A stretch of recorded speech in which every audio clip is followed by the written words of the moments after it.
पहिल्यांदा तर निवडून आलेल्या सगळ्या लोकप्रतिनिधींना सांगतो, अनेक वेळा आपण निवडून आल्यानंतर आपल्याला असं वाटतं मी माझ्यामुळेच निवडून आलो आहे किंवा निवडून आली आहे, असा समज आपला असतो आणि मग त्यातनं आपला व्यवहार बदलत जातो।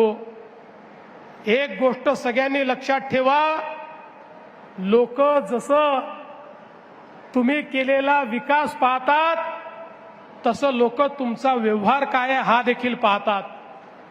एक वेळ विकास कमी झाला तर चालतो, पण जनतेसोबत तुमचा व्यवहार कसा आहे हे सर्वाधिक महत्त्वाचं असतं।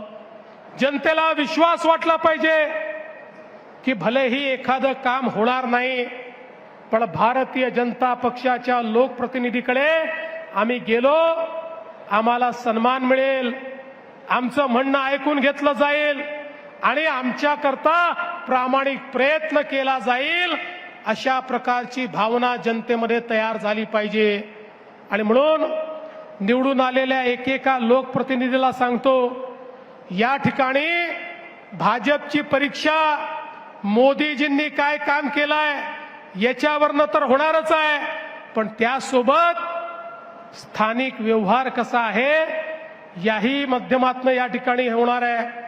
त्यामुळे कुठल्याही परिस्थितीमध्ये पारदर्शी प्रामाणिकतेनं काम झालं पाहिजे। कुठल्याही प्रकारचा भ्रष्टाचार आम्ही खपवून घेणार नाही।